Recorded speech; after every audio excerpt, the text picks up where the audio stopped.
बहू का अदला बदला। अरे आज मेरी बहन मुंबई से वापस आ रही है, क्या आप उसे लेने के लिए चले जाएंगे? हाँ हाँ, क्यों नहीं। वैसे भी आज संडे है और मेरी ऑफिस की छुट्टी है, फिर अपनी साली साहिबा से मिलने का मौका कौन छोड़ेगा। ये सब तो ठीक है, लेकिन थोड़ा ध्यान से, कहीं आपको चक्कर ना आ जाए मेरी बहन को देखकर। तुम ऐसे क्यों बोल रही हो? वो इसलिए क्योंकि आप शादी के वक्त मेरी बहन से मिले नहीं थे। वो एग्जाम के लिए मुंबई गई हुई थी। अरे कोई बात नहीं, चिंता मत करो, मैं उसे पहचान लूंगा। पहचान तो आप उसे वैसे भी लोगे।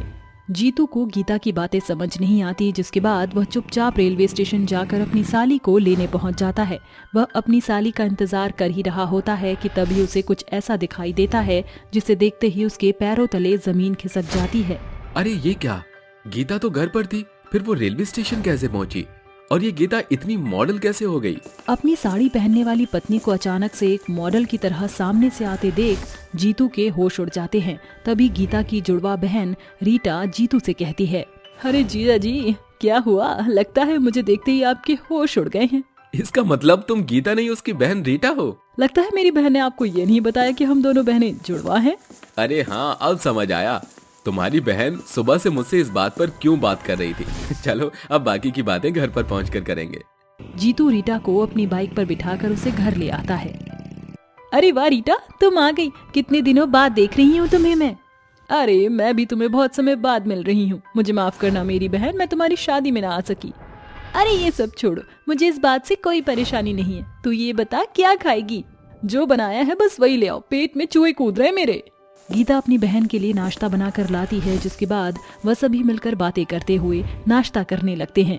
वहीं दूसरी तरफ रीटा की नजर जीतू के चेहरे से हट ही नहीं रही होती है। वह उसे देखकर मन ही मन सोचती है, अरे गीता मेरी बहन, तेरी तो किस्मत ही चमक गई। ऐसा पति तो लाखों में किसी एक को मिलता है। काश जीजू जी मेरे पति होते, मेरी तो लॉटरी ही लग जाती। रीटा मन ही मन बहुत खुश होती है और अपने ही जीजा को पसंद करने लगती है। देखते ही देखते 1 से 2 दिन बीत जाते हैं। एक दिन रीटा अपनी बहन गीता के कमरे में जाती है और कहती है, अरे बहन, मेरे सारे कपड़े गंदे हैं, मेरे पहनने के लिए कुछ बचा ही नहीं है, क्या तू मुझे अपनी कोई साड़ी दे देगी पहनने के लिए? अरे अरे क्यों नहीं। गीता तुरंत अपनी अलमारी में से एक साड़ी के साथ उसकी मैचिंग की ज्वेलरी निकाल कर रीटा को देती है। ये साड़ी और ज्वेलरी तुम पर बहुत अच्छी लगेगी, ये लो पहन लो। अच्छा वैसे मैं बाहर जा रही हूँ बाजार से घर के लिए सामान लेने, तुम्हारे लिए कुछ लाना है तो मुझे बता दो। नहीं नहीं, मुझे कुछ नहीं चाहिए। रीटा की बात सुनकर गीता बाजार जाने के लिए निकल जाती है। उसके जाने के ठीक 10 मिनट बाद जीतू घर आ जाता है। अरे मेरी जान, तुम क्या बना रही हो? रीटा रसोई में अपने खाने के लिए कुछ बना रही होती है। जीतू रीटा को गीता समझकर उसे पीछे से पकड़ लेता है, जिसके चलते रीटा को एक अलग सा एहसास होता है। क्या बात है, गीता के कपड़ों ने तो मुझे जीतू जी के बहुत करीब ला दिया है। हाय जीतू जी, बस ऐसे ही पकड़ के रखो मुझे। क्या हुआ, तुम कुछ बोल क्यों नहीं रही हो? नहीं बोलूंगी कुछ आपसे, मैं बहुत गुस्सा हूँ। अरे तुम मुझसे गुस्सा क्यों हूँ? एक तो तुम्हारे लिए जल्दी छुट्टी लेकर आया हूँ और तुम खुश भी नहीं हो। बताओ अब मैं क्या करूँ? क्या फायदा है ऐसी छुट्टी का जिसका कोई फायदा ना हो? अगर छुट्टी ली है तो मुझे घुमा कर ही ले आओ। बस इतनी सी बात। चलो आज किसी अच्छी सी जगह घूम कर आते हैं। रीटा गीता बनकर जीतू के साथ घूमने के लिए निकल जाती है। वह अपना जुड़वा होने का फायदा उठाती है। वहीं जीतू रीटा के धोखे में आकर उसे गीता समझ लेता है। लो जान, आ गए हम वापस घर। आज तो तुमने मुझे थका दिया घुमा घुमा कर। अब आप जैसा हैंडसम पति हो तो थोड़ा तो मौका उठाना ही चाहिए। इतना कहकर वह घर के अंदर चली जाती है और अपने कमरे में जाकर अपने कपड़े चेंज कर लेती है। वहीं दूसरी तरफ जीतू आइसक्रीम लेने के लिए निकल जाता है। उसके जाते ही गीता बाजार से वापस लौट आती है। अरे वाह गीता, तुम वापस आ गई, चलो अच्छी बात है, सही टाइम पर आई हो। दरअसल बाजार में जाने के बाद समय का पता ही नहीं चलता। तभी वहाँ पर जीतू आइसक्रीम लेकर आ जाता है। अरे वाह, तुम दोनों यही हो? ये लो, मैं तुम्हारे लिए आइसक्रीम लेकर आया हूँ। जीतू दोनों जुड़वा बहनों को आइसक्रीम देकर अपने कमरे में फ्रेश होने के लिए चला जाता है। जिसके बाद गीता घर के कामों में लग जाती है और रीटा अपने कमरे में जाकर जीतू के साथ बिताए हर पल को याद करने लगती है। आज तो मजा ही आ गया। वैसे अभी गीता रसोई में काम कर रही है, जीतू जी कमरे में अकेले होंगे। मुझे इस मौके का फायदा उठाना चाहिए। रीटा मौके का फायदा उठाकर गीता की तरह बन के जीतू के पास चली जाती है। जिसके बाद वह जीतू के साथ टाइम स्पेंड करती है और मौका देखकर गीता के आने से पहले चली जाती है।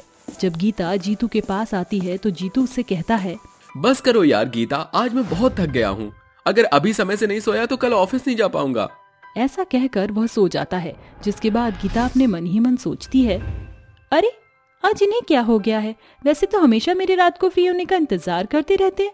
आज मैं समय से आ गई, फिर भी इन्हें अच्छा नहीं लगता है ऑफिस में काम ज्यादा होगा, तभी इन्होंने ऐसा किया। बेचारी गीता चुपचाप बिस्तर की दूसरी तरफ जाकर सो जाती है।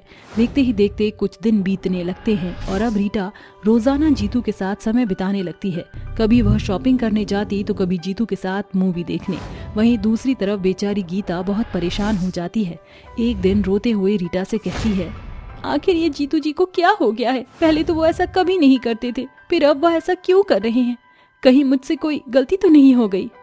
अरे बहन देख, मर्द तो होते ही ऐसे हैं, जब उन्हें घर की दाल में स्वाद नहीं आता तो वो बाहर बिरयानी ढूंढने निकल पड़ते हैं।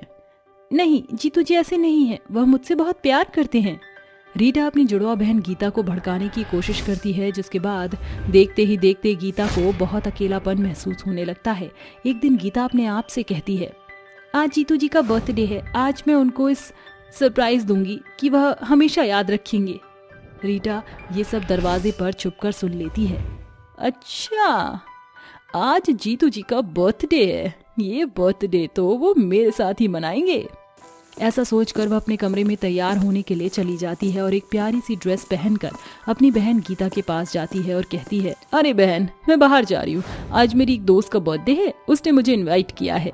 लेकिन आज तो तेरे जीजू का बर्थडे भी है, क्या तू उनके बर्थडे में नहीं आएगी? अरे नहीं बहन, तू जीजू के साथ उनका बर्थडे अच्छे से बना, आज तो वैसे भी तुम दोनों को अकेले होना चाहिए। ऐसा कहकर वो वहाँ से चली जाती है।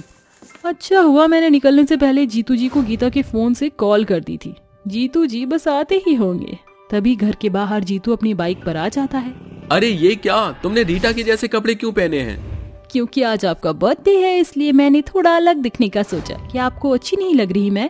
अरे नहीं, तुम बहुत प्यारी लग रही हो, चलो बैठ जाओ अब। रीटा अपनी बहन गीता को धोखा देकर जीतू के साथ चली जाती है और एक क्लब में उसकी बर्थडे पार्टी बना रही होती है। जैसे ही रीटा जीतू को केक खिलाने वाली होती है, वहाँ गीता पहुँच जाती है और रीटा के मुंह पर एक जोरदार तमाचा मारती है। अरे कैसी नागिन है तू, तूने तो अपनी ही बहन की जिंदगी उजाड़ दी, थोड़ी भी शर्म नहीं आई तुझे ऐसा करते हुए? ये सब क्या चल रहा है यहाँ? क्या कोई मुझे कुछ बताएगा?